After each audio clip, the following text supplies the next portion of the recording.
Hey, I'm Dustin. And I'm Steve, and you're listening to another episode of the Wedding Photo Hangover podcast, an irreverent look at wedding photography. This podcast, like aspirin, will help you recover from your wedding hangover. So, what is this? You said you want to take a deep dive? Open the eyes, pull up the hood.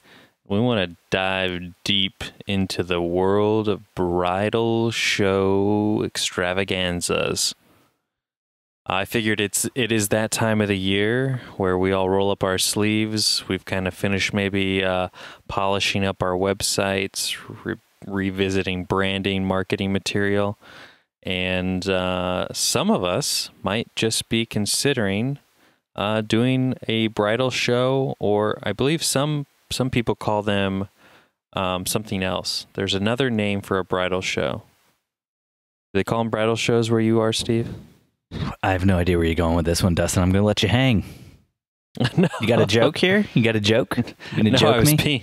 I was being serious. I don't. This is a serious podcast, Steve. I do not play around. I don't know what you're talking about, buddy. They're called bridal shows. Okay. Wedding expos, maybe? Wedding expos. There you go. You got it. Just took you a while. So have you ever done one? Let's start there. Yes. Have you ever done one, Dustin? Yeah, I did one every year for the first few years we started. We always did a different one. Oh, New York? I did one in New York, yep. The greatest city in the world? But that was actually before I was in photography. I did that as a DJ. I'm just going to add a record scratch and cut out everything you said. What, give me a little history, a little origin story, Steven, on the bridal show circuit you guys went down. We've only done a few bridal shows. We did not find them to be that helpful, so we did not continue doing them. But we sometimes like to go to bridal shows just to meet other vendors and talk to people, which I'm sure other vendors hate when you do that.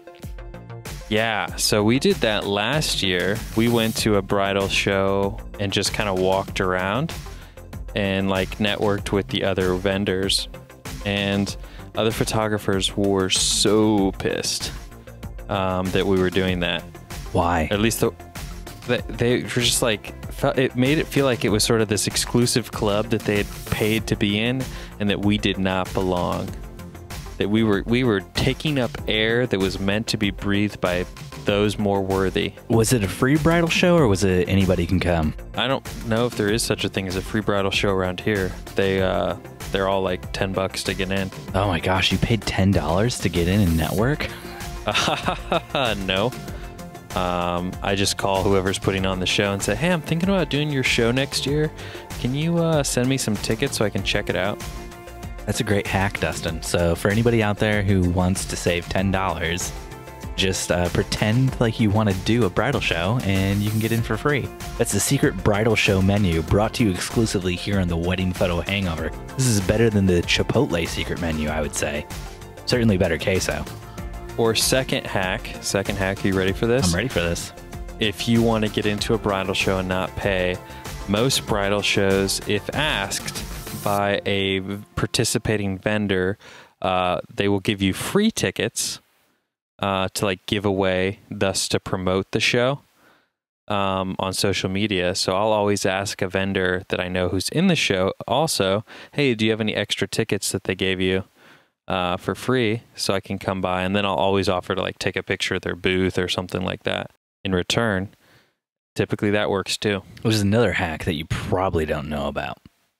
You're going to need 5 smoke bombs and all black clothing, and you're going to need to stick to the shadows.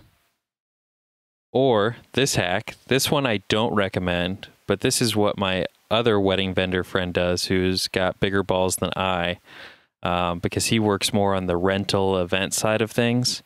So he knows like all the back doors to a lot of these venues where bridal shows are held. So he's always like, oh, let's just go in the service entrance. And I'm like, I don't feel so comfortable with that. But that's how he goes in. Yeah, I would feel much more comfortable with smoke bombs. And maybe you have like another friend who creates a diversion at the front while you sneak in the service entrance. And then secretly you draw mustaches on all the photos that the other photographers have hung up. Well, right? Why are you being hateful to other photographers? But that is why you need the other 4 smoke bombs. Take out your biggest competition at the bridal show. Take them down. Can you imagine you're just sitting there at your booth in a bridal show and all of a sudden, oh my gosh, there's smoke everywhere. And, you can barely breathe. You're waving away the smoke. And when it's finally gone, you look and you're like, there's a mustache in every single one of my brides. And then you start flipping through the wedding albums and mustaches everywhere. I must rebrand. Yeah, I mean, you could just attract a lot of really handsome brides.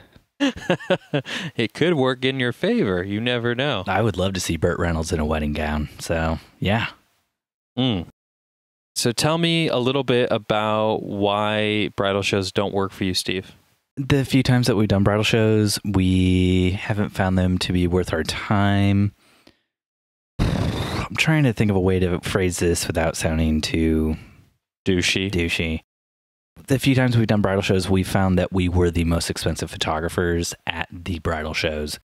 And we found that the brides, for the most part, had budgets that were much lower than what we cost. So I don't want to say that bridal shows attract budget brides, because I don't think that's true. I think there are all types of brides who go.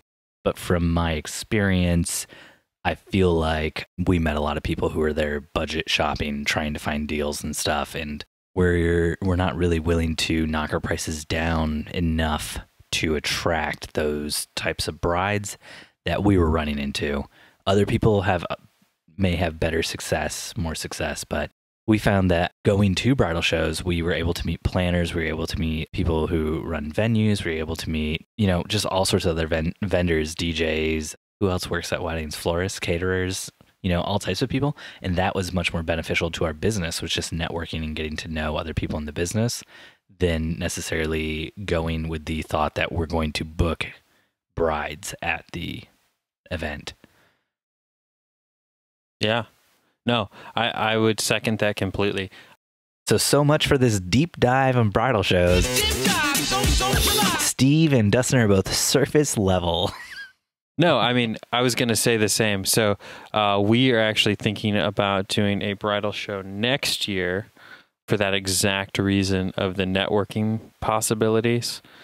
I was going to do it this year, but with us having a child, and it's notorious. So the big bridal show here in Fort Wayne, it always lands on a Saturday that we always book a wedding. The only reason I would do this particular one is because it's a 2-day bridal show. And I feel like if you're going to put a significant amount of money into a bridal show, I want it to be a multiple day event. How many hours each day? This particular one was, I want to say 4 hours each day. So it's like a noon to 4 each day. Sweet baby Jesus. How do you survive that? You bringing a camelback in? Probably 2 camelbacks? What do you mean? Just, water coming straight into your mouth all day long. I know what a camelback is. You got to stay hydrated when you're working that hard. Yeah, I don't know. I enjoy Got to keep the throat wet so that you sound beautiful and glorious, just like when you're podcasting with me. I always sound beautiful and glorious, Stephen. So what do you do if you start to, get close to unconsciousness, you're passing out, and in front of you, you just see like a slushy stand? You run to the slushy stand. But that is going to be sand, and you are going to try to drink it, and you will die. That's how bridal shows work. But 'tis the season for bridal shows. So Steve and I wanted to give you guys, for those of you thinking about doing it, some pros and cons of why to or not to. And the first reason I wanted to give for doing a bridal show is if A, you are new to the area, or B, you're just starting off in an area. I think it's, like Steve said earlier, a great way to network with other vendors, get sort of your feet wet. And also, if you are charging at a lower price, you're going to attract a lot of brides at a high volume when you get that FaceTime at a bridal show. So, question for you, just real quick. You meet a bride at a bridal show. Mm-hmm. Conversation's going great. She is your ideal client. It gets to the end of that conversation. She goes for the hug. Do you hug her? Yes. Trick question. You're still in the desert. That's a cactus. You are dying, Dustin. You've been watching too much TV, Steven. I just, I know a desert when I see a desert. I think you just want to go to Arizona with me. No. Sounds terrible. Oh, moving on. So, Steve, what would be the next reason why to do a bridal show? You get all that good food. You walk around. There's going to be caterers there. Every single caterer, they got samples. You try all that good food. You take it back to your booth. Nom, nom, nom, nom, nom, nom, nom. When the brides come up, you're just a little bit crummy. But they understand. It makes you relatable. You're just like them. Steve brought up a good point in the show notes that he hasn't talked about yet, and that is something I will talk about to keep us on track and moving forward, is when negotiating your contract for a bridal show, understand that this is a negotiation, and you can pretty much wheel and deal depending on how much leverage you have on the show, what you can get out of it. And something I always try to negotiate in is the ability to pick where in the world is Carmen Sandiego show I'm going to be. And that's always been super helpful. However, one year it did backfire for me, and I picked to be next to this cookie place. Nice. Thinking, oh man, all these people are going to be coming by to get these cookies. And they brought an oven with them. The cookies burned. It caught fire. The whole place burned down around you. But dude, these long rants of yours give me plenty of time to drink. But you had your smoke bombs. And because you had your smoke bombs, you also had your gas mask, because you don't want to get caught up in the smoke and die when you smoke bomb a place, because that is a real risk with inhaling smoke in your lungs. You threw your gas mask on. You were able to make it out safe. You actually ushered a bunch of brides out. You were a hero. So this turned out really well for you, I feel like. You guys now know why this is why Steve has no longer been invited back to bridal shows. But no, the cookie place never showed up. Apparently they donated cookies to like the gift baskets for the show that like they hand out to the brides as they come in the door. And they were told they could have a free booth. Yep, exactly. They were told they could have a free booth, and they never showed up to utilize said booth. There's another hack for you. Volunteer to do headshots of the company putting on the bridal show in return for a free booth, and then just don't show up. But so what we did about halfway through the show, when we realized they weren't going to show up, is we kind of like utilized their space and realized that, yeah, having a double booth is superior to having a single booth. I thought maybe you sent your lovely wife out to the local store, told her to buy all the Oreos she could, come back, and on the table at their booth, on their table, just make a giant stack. That would have been hilarious. Steve, I would love that. You come like around the corner, and you and Corinne have just built like an Oreo fort, and brides are just coming up, and they're basically playing Jenga, trying to get the Oreos out. And then coming over and touching my albums with Oreo crumbs all over their fingers. I think it would be worth it for Oreo Jenga. No. So, Steve, when you guys did do a wedding, bridal show, expo, thingamabobber, what did you guys bring? What did your set look like? Do you have pictures of this that we can post? I've got a picture somewhere. Jen and her dad worked together to make a backdrop out of wood. But Steve didn't make a backdrop? At the time, Steve was working 80 hours a week, so no, he did not. Oh, the old 80 hours a week line. Yeah. This was before I was full-time with Jen. Yeah, I had like a real job, and I couldn't help out with this stuff. The old real job line. Well, and I had to take care of Ian. The old Ian line. I have responsibilities, Dustin, and I always have. The old responsibilities line. You millennials, you just don't understand, okay? Oh, we're all just millennials, Steve. Me included. Jen and her dad built like a backdrop.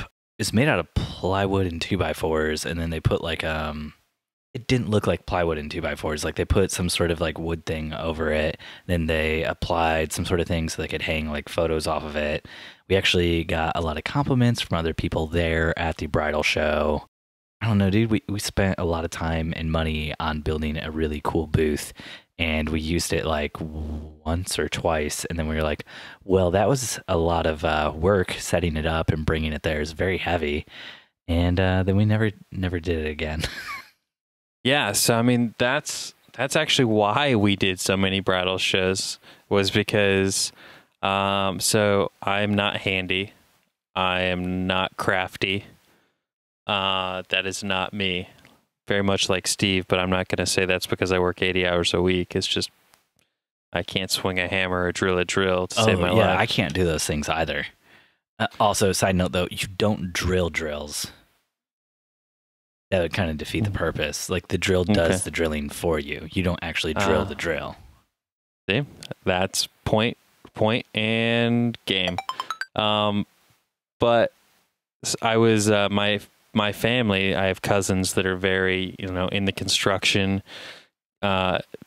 industry type stuff, and I talked to one of my cousins and I was like, "Hey, how hard would it be to build a couple walls for me?" He's like, "Oh, not too bad. A couple $100, no big deal." I said, "Oh, great. I'm going to do a bridal show right after Christmas time. Can you just make a couple walls for me?" He's like, "Yeah, sure." Did he frame them up and drywall them, or were they more mobile than that? Because that was the problem with ours, was it was really cool, but it wasn't very mobile. I was like, "Yeah." I was like, "Just, yeah, 3 walls, I'll get some paint for you. It'll be sweet." And so I show up to his barn and to drop off the paint, and he has made literal walls. Like you could put these up in your house. They were framed out to code, because that's how he thinks when you say build me walls. They were walls. Well, to be clear, that's kind of your fault too for not specifying what you wanted. Well, I had told him, okay, they have to be transported there, loaded in.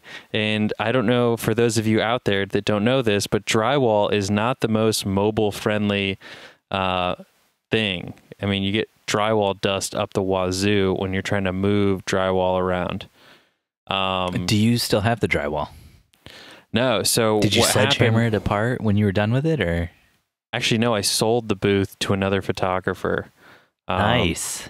We just gave our stuff to Jen's parents and said that we thought they had wanted it because we didn't want to deal with trying to dump it somewhere.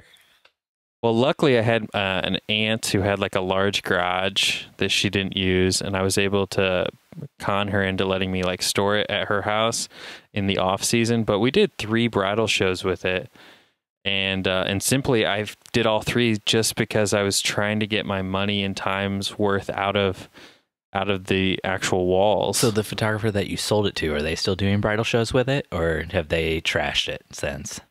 They have trashed it since. How much money did you squeeze out of them? I think just a couple $100. But he had to come get it from the show. Wait, what? He had to come pick it up from the last bridal show I did. You dick. Steve, what would you say the cost on average is you spent on a bridal show? Oh, that's a great question, Dustin. And that is not information I have retained in my brain to this day. Yeah. I want to say the last bridal show we did, which would be the biggest one here in Indiana, it was around $1,600 for the booth. And we were able to negotiate that in half by running an ad on their website or something. Or their little magazine they do. So it was $800 to be in the show. Got us a double booth, which made it worth it. I told her I wouldn't be in the show without a double booth. And the other crazy thing about bridal shows is then on top of renting you booth space, which is just space on the ground, they then want to charge you for electricity. So yeah, I'm familiar with this. Yeah, so I always just plug into the person next to me. What? No, just kidding. I always negotiate in free electricity when I'm dealing with bridal show contracts. Yeah, so it was about $800, and then the walls cost me, I don't know, a couple $100 to put a fresh coat of paint on them. I made a couple new albums, so that, a couple $100. So all in all, I probably dropped about $1,500 into the one we did in Indy. And so I knew I just needed to book at least one wedding, which we booked. We booked one wedding, singular, one, from the show. And everyone would be like, oh my gosh, your booth is so great. And that doesn't matter, though, to brides. But you're too expensive. Coolness of booth does not mean that you end up booking. Ugh. I will say, fun fact, though, that I learned from that show is it's super helpful. Not that it really helped us much, but it is super helpful if you have a photographer of equivalent cost and style to you at the show. And then you guys have your dates of when you're booked and when you're not booked. And you can bounce brides back and forth to each other. Oh, I see. So now we're going back to the my sand desert metaphor. We're talking beach volleyball now. Beach volleyball. Except there's still no water, so it's really just desert volleyball. It really sounds like you need a vacation, Steve. So many vacations. That's really what it feels like right now. When's the last time you've gone on a vacation, Steve? Oh, no, not talking about this. It's going to make me sound like a douchebag again. January. Oh, jeez. Man, need one every month for I'm you, just man. really trying to push this desert metaphor, and I know that I'm going to edit this, so if it doesn't work and it's not funny to me by the end, I just cut it all out. But if it's not funny at the beginning, but it gets funny to me by the end, I leave it all in and I just make people sweat through it.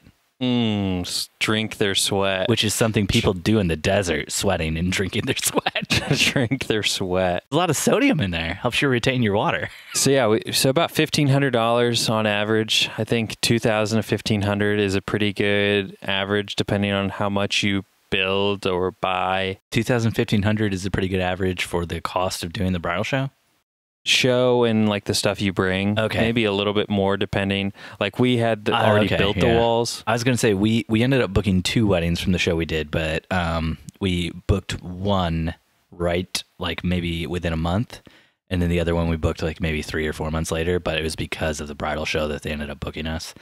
And when we booked the one, it was like, well, we broke even. So one other hack that I just remembered that we did do, one year we bought a lot of times you can buy the bridal show list, which is the list of all the brides who came to the show, that they like give their information when they're registering to come in. We bought that list, and then when we sent out our email, we included a photo of our bridal show booth in the email, and then brides would call us and they say, oh yeah, we saw you at the, like, cause I always ask like, oh, where'd you hear about us? And they'd be like, oh, we saw you at the bridal show. And they're like, and you sent us a really spammy email that we really did not want. And we hate you. And we just called to tell you we're going to leave you a terrible review on Facebook, on Yelp, on everything. We're actually reporting you to the Rip-Off Report, and your business is about to tank. Rip-Off Report? Oh, yeah. Steven. See, this is why you don't mess with Steven Van Elk or the Wedding Photo Hangover, because if you cross that line, he will burn you to the ground. First, he'll lob a few smoke bombs at you, then he burns you to the ground. I mean, I'm adding new things to my playbook as the episode goes on. I'm probably going to build an Oreo fortress to protect myself during all this. And, I mean, I guess just mash up some of those Oreos and make some Oreo balls to throw at people. That's why, I don't know if you guys know this, but Steve has this nickname called Double Stuffed Smoke Bomb. I do want to say that double stuffed Oreos are the only Oreos worth eating. Just pushing that one out there. Yeah, that's because some marketing genius was like, I wonder if we put just a little bit of marshmallow and then charge double.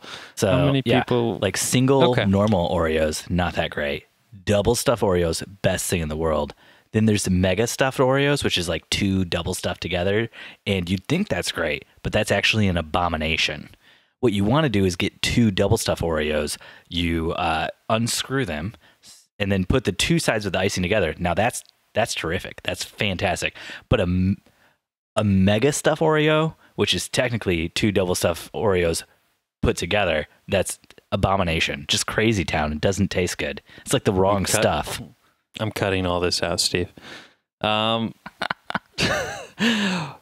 if you were doing a bridal show today, like today, I think I'd probably bring some milk to go with the Oreos. I know that was your big question. what would you provide? What would you bring? Other than Oreos. Well, I would want my name in my face to really stick in with all the brides who are there. So I would just bring headshots and I would sign them all in advance. I'd set up a little booth, not like a real booth where I put a lot of time and thought into it, but really just like a table. And I'd hire a security guard to stand there and bounce people away and just be like, every time a bride walked by, just be like, oh yeah, next he'll take you now, and bring them up, and I'll just be like, and who am I making this out to? And then I'd sign it and give it to him, and I'd be like, it's so great to meet you today. Did you have a copy of my work that you wanted me to sign? And they'd be like, nah, and I'd be like, well, you're in luck. When's your wedding date? Because you could book me. And then I'd flip that photo over that I'd signed. I'd take it back out of their hands real quick. And right on the back, I would just, I put phone number, email address, and then I would slide my contract over to them if, they were still willing. So that's how I would do it. How would you do it, Dustin? So I would probably get some postcards made up with typical photos that kind of show a couple or a wedding that I'm trying to attract. And I would try to limit giving pricing at a bridal show. Because then what you're doing is you're giving into what the brides are after, which is shopping around, kicking the tires, and trying to compare apples to apples. You don't want them to compare apples to apples. You want them to compare you as a person to the other photographer as a person. Who are all apples. And it's like, do I want a bite of Dustin or do I want a bite of this Red Delicious? But you don't want Red Delicious because Red Delicious actually has a really waxy skin.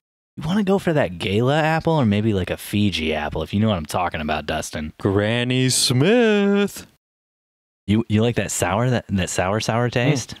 Yeah, I'm actually on board with that. That's pretty good, Granny Smith. I'd go for that. All right. At first, I thought you were saying Randy Smith, and I was like, who is that? He's the guy who invented Oreos. Don't toy with my heart. Anyways, so yeah, some postcards, some business cards, stuff like that. Bridal shows are a great opportunity to really fine tune your branding, really kind of look into why you do weddings, and get your website copy all up to date, get everything, put together. I would agree 100% with that because the preparation you put in for doing a bridal show, because you're paying all this money, you're spending all this time on it, you really end up looking at your entire business, thinking to yourself, how am I marketing myself? How am I attracting the right kind of brides? And I mean, I'm not saying you have to do a bridal show to take a good, hard, serious look at your business, but it is a side effect of doing a bridal show for most people. And I feel like that can be really helpful to you going forward. Agreed. Yeah. So long story short, Dustin, hold on. We're hitting the bottom of the dive, Steve. We are at the bottom of the dive. Yeah, no, it's cool. I want to hit the bottom. Maybe. Oh, I'm drowning. I am drowning here at the bottom. Oreos in the desert. There's a desert at the bottom of the ocean. Damn it, Dustin. You took my desert thing away from me. That's what I do, Steve. The middle of the ocean is basically a desert. So, gosh. That's why I wanted to take it before you got there, working this Steve. all so well together. It's like a Oreo ocean too, really, if you think about it. Damn it. No, that's too far. Too far. Well, I don't know how many Oreos you bring, Dustin. I mean, what I was going to ask you is, on the subject of Oreos, apples, other things like that, No, there wasn't a subject of Oreos, apples. Do you have candy? Do you have snacks? We typically bring a bowl of M&Ms, peanut butter to be specific. Am I blowing up our spot on the next episode? I like to weed out all of the peanut allergy brides right off the bat. Oh, man. Or kill them if you don't tell them it's peanut butter. Jeez, Dustin. That's sadistic. That's cruel. I know. It's sort of an odd thing about me. A murderous streak about you. I just try to, call it natural selection. Darwinism at its finest. Dustin, is there anything else you wanted to say about bridal shows specifically? Yeah, I would be curious for the listeners out there who have done bridal shows and done them successfully. I would really love to see what your booth looks like. Being someone that might, hopefully, if I can bring myself around to doing it, I'd like to do one next year just for funsies. And we all know that Dustin is all about that booth. So go ahead and send us your booth photos. I'm all about that booth. Pics, please, everyone. Pics, please. Yeah, I would like to see some pictures, especially inexpensive but yet really cool setups. And Oreo fortresses. And Oreo fortresses. I've got a fetish, guys. I got to tell you. And I need those photos. Steve, I'm just picturing this Steve in like a bathtub full of like whole milk with like a piece of plank wood across the tub and just like him playing with Oreos. Let's move on. Dustin, we've talked a lot about bridal show. We've done a real deep dive. We've gone into the desert. We've seen the mirage of Oreo fortresses in the desert. I've ate a lot of those. I have a lot of sand in my mouth now. A few little cactus bits as well. Let's move on. Let's do some Q&A. But Steve. Listener Mr. Evan Dawson on Twitter and I think on Instagram too. He is moving to a big city and he's going to be working for a coffee company. He was contacted recently and they asked if he could do photos for that coffee company's website. They contacted him and said, hey, before this starts, we know you're a photographer and we want to get some shots done for our website and other promotional stuff. Can we get you to come in and do those shots? Okay. Before you start working for us. Right. I'm tracking now. So this is above and beyond his 9 to 5, but they want to pay him the 9 to 5 rate. Yes. Okay, I'm tracking now. It reminds me of a situation my friend ran into. He was a photographer, a very, very talented photographer, but he needed a 9 to 5 when he moved to San Francisco. So he got a job as a like entry level like graphic designer, and his company would constantly play this card, where they'd be like, "Hey, you're also a photographer. We've got like this famous person coming in. Can you just snap a couple pictures of him like wearing the headphones?" Because it was a headphone company. For the first few, he was like, "Oh, yeah, sure," because he liked taking pictures. And that's how these kind of companies take advantage of you, because most photographers do photography because they love doing it. So any break from what you normally do to do photography, you'll gladly take. So where this situation sort of differs from his, which for him, it led to him getting fired, because I finally was that little birdie in his ear saying, "Dude, you've got to stand up for yourself and stop letting them walk all over you." So just before we go any further, Evan, if you are listening, Dustin's planning to get you fired. No, I mean, so this is a tricky situation, because I would say take the photos, but definitely don't take the photos for $10 an hour.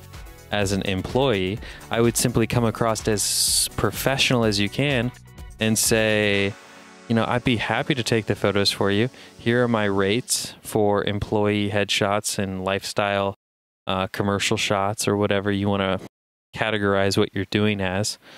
And then send them some examples or whatever if you want. And if they're cool paying it, roll with it. But that will set the standard up front for when they want to try to do it later on. Versus it's a slippery slope. If you do it for $10 an hour now, a month or two from now, they'll be like, "Oh man, we really need some more social media stuff. Evan, that stuff you shot was great. Let's go ahead and get some, while you're on your lunch break today, we're going to, have Johnny make up some coffees. If you could just grab some photos for us, that'd be swell."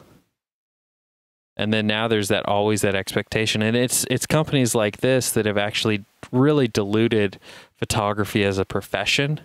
I thought it was iPhones that diluted photography as a profession and Instagram. Well, iPhones haven't helped, but yeah.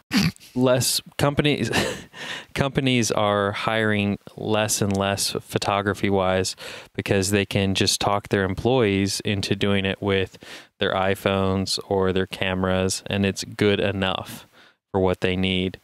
I would, if you feel passionate enough about it, I would definitely stand up and say, well, here are my rates. So, I mean, Dustin, do you want to know what I told Evan? The advice that maybe he acted on, maybe he didn't? No, not really, but please share. I'm just over here in the desert. Desert full of Oreos. Damn, I'm jealous. Just bathing in this fake water. So I told Evan, because he was seriously in a conundrum, because he felt like he needed to rent equipment to do this. So I said, in the words of the great Dustin McKibben, one of my favorite photographers of all time, and definitely one of the best advice givers I've ever met. And this is, this is going to recycle an old thing we've said many times, and I feel bad for saying it, but Evan, how hungry are you? How hungry are you, Evan? How hangry are you, Evan? Well, he's not getting hangry. He's not angry. Oh, he might be getting angry. Depends how they respond to him. But I told him it depends on how hungry he is. Like, this is something he could put in his portfolio.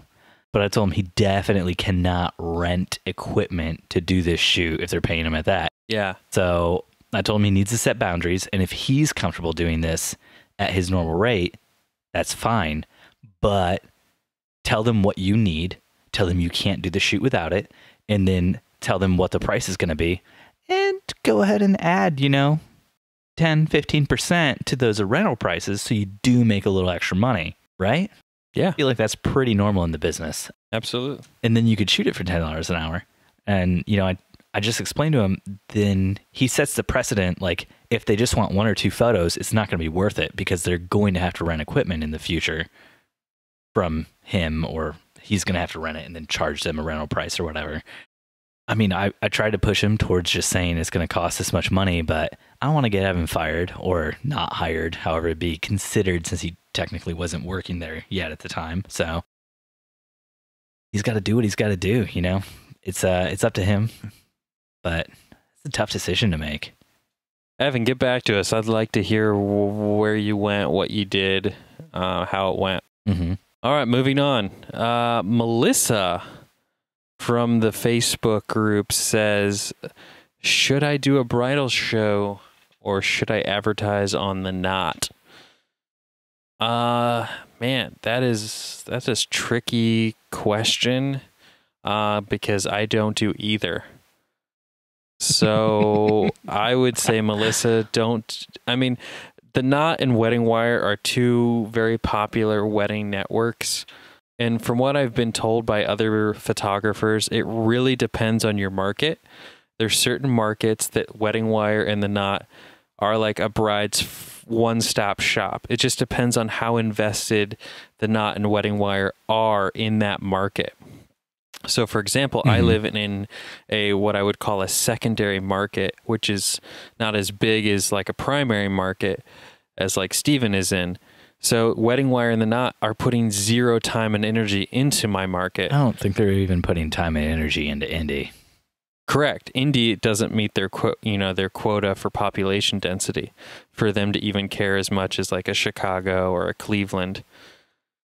But it's just not as prominent for us. So I would say your money would be much better spent in like Google AdWords or Facebook advertising, Instagram advertising. Social media marketing is way more targeted and cost effective than I feel like dropping $1,000 on a yearly subscription with the Knot or $1,500, $2,000 on a bridal show would be.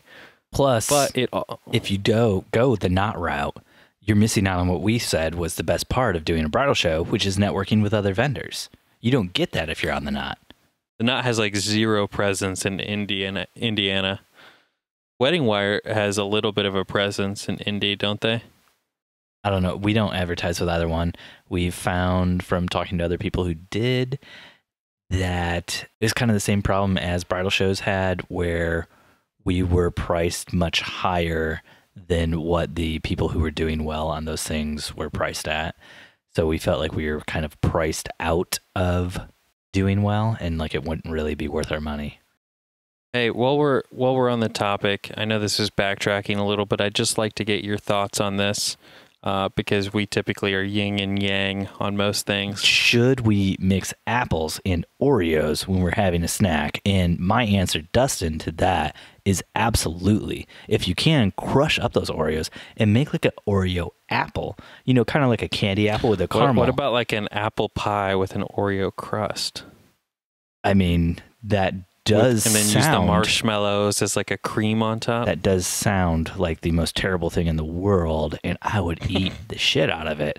I think we can both agree to that. And also, can we go ahead and just put this on the record? The middle of the Oreo, that's not marshmallow. That's their own proprietary filling. I don't know what's in that. It could be plastic. It could be uranium. All I know is it's so good in my tum-tum. Pretty sure it's yoga mats. But anyways, I wanted to ask you, so I had this idea a while back, and I've gotten mixed reviews from people about it. I love the idea of a bridal show where instead of mixing the vendors throughout, so like you have everyone separated, you put all the photographers in one section, all the caterers in one section. Like everyone is categorized and put together based on what oh my gosh, Dustin, I love this idea. It's bridal show Hunger Games. You have to decide, are you going to band together with the other photographers, or are you going to try to take them out? Yes. Because if you take them out, then you're up against all the caterers and you got nobody left on your team. Am I right? But if you don't take them out, then after all the caterers are dead and gone, you got to kill your photographer friends who you just murdered a bunch of caterers with. So, I mean, when I brought this idea up to... You thought to yourself, don't murder the caterers first. They make the food. We want to keep them alive. Get them to bake some stuff, roast some stuff, you know, so we can roast eat some good. Photographers. Light them up. But yeah, when I brought this up to other photographers, they didn't like the idea because they thought it would prevent entry-level photographers from doing bridal shows, knowing that they were going to be placed potentially next to a photographer 10 years their senior. No, they didn't like the idea because they foresaw the Hunger Games scenario I played out where they're going to be directly competing with all the people right next to them. They wanted to have a few softballs in there, but no, it's not slow pitch. It's going to be fast pitch, and they're all coming in hard. That's how I like it. I know you like it hard, buddy. So do you like or dislike that? Would you do a bridal show knowing that all the photographers were going to be in one section? Why the hell not? Yeah, see? I think that would just be a chance to dominate. Go in there, just blast some Childish Gambino from my speakers in my booth, just drown everybody else out around me.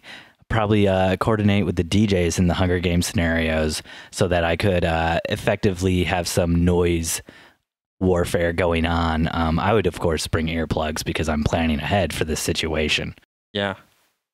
Maybe partner with some wedding bands, actually, because, you know, their instruments could become weapons. You could swing a guitar right at somebody's head. Like an axe. Absolutely.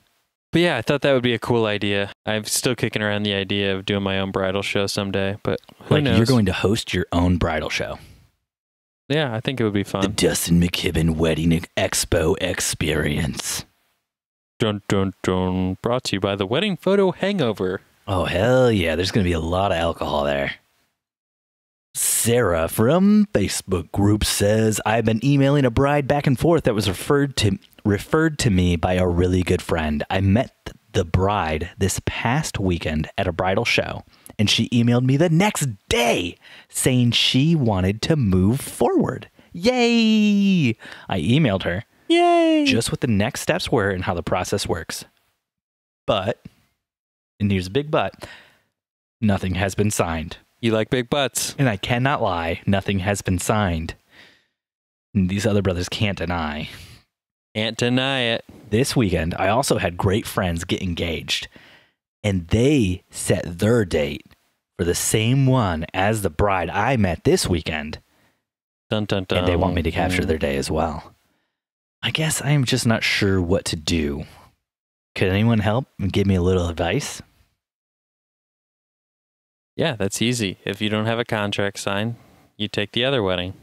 All right, next question. Yeah, I mean, it's really about good friends versus great friends, and you're going to go with your great friends over your good friends every single time. Every single time. But in the interest of maybe your great friends moving their date or canceling, you could always give the good friend's bride a heads up. Or you could say to your great friends, oh, I'd love to shoot your wedding, but I'm actually already booked that day. We are such great friends, and I know you'd want me at your wedding no matter what. So what about the next weekend? I mean, I had this situation arise where I had someone interested in booking us, and then one of my wife's friends got engaged shortly after and asked us to shoot the wedding. And it was sort of this odd thing where I did not like the pressure of pressuring my friend into like, hey, you really need to pick a wedding date if you want us to shoot your wedding because we're super booked up. And sure enough, they picked a date. We were, I don't want to say booked because we had a bride that wanted us but hadn't signed a contract yet. And I just simply said, you know what, I don't want to deal with this stress. And we took our friends, and I told this other bride, hey, you haven't signed a contract with us. I'm so sorry. I'm happy to refer you to a number of people, but she's still very bitter to us to this day. Did she give you a bad review on Facebook? No, not a bad review, but we ended up... Did she blow up your spot on the ripoff report? We ended up doing her brother's wedding a few years later. Oh, how'd you swing that after she was so pissed? Because the brother, I don't know. We're just the best, Steve, and the brother wanted the best, just like the sister did. Because Dustin McKibben's so smooth. He just slid into the brother's DMs. He was like, hey, it's me, Smooth Dustin. Hit me up. Such a smooth operator. No, I honestly don't even know if he knew that we were trying to do his sister's wedding, or the sister was trying to get us to do her wedding, rather. And that, it was just a little bit awkward when she was like, hey, do you remember me? You didn't shoot my wedding 4 years ago. And you were like, but you had such great photos, right? Yeah, she was like, nope. Ouch. Yeah. Get what you pay for. Moving on. Katie from the Facebook group says, help! I've decided to be a vendor at 3 of the area's largest bridal shows this year. After one yesterday, I now feel like there is absolutely no hope. Nearly every bride that I spoke to has a family friend, aka Uncle Bob, with a nice camera shooting their wedding. Can I just say real quick, Steve? I would say that we are out of the Uncle Bob era, and now we're into like the cousin Angela era. Whatever you want to say, buddy. I don't think anybody knows what a cousin Angela is. Meaning that it's someone younger, a millennial with like a camera and a 50mm lens, typically, than it is an Uncle Bob with a big old camera. And his kit lens and his direct flash. Yeah. How on earth do I explain to these brides that they aren't going to be happy with Uncle Bob's pictures unless Uncle Bob or cousin Angela is an established photographer and she does swear a little bit here. Shitty pictures that are being taken from cousin Ange-Bob aren't going to tell the story of their day or capture the emotion between the couple. Does anybody have a line or statement that they say when they are told that a family friend with a nice camera is going to shoot their wedding? What you got for me doesn't hit me up. Yeah, it goes back to what I was just saying. You get what you pay for. That's it? I mean, it's something that you're always going to be dealing with as a photographer in the wedding industry. And honestly, the people that are using the Uncle Bobs or cousins or friends or whatever. I think we've established this now based on what you said. It's cousin Ange-Bob. Cousin Ange-Bob. That those aren't your brides. You want the bride who wants and values good photography and that sees that in your work over cousin Ange-Bob and Aunt Bobjula. Bob. I like that one. Cousin Uncle Ange-Bob. It's a real great family, close knit, very tight, real bundle of joy. But yeah, so I mean, it's something I've had to deal with in the past when we ran into a situation where a bride's sister was going to book us, and the mom straight up to my face told me, I gave my daughter the option of I would pay for you guys to shoot her wedding, or she could have this like cake from Indianapolis brought into Fort Wayne that she loved, and she chose the cake over us.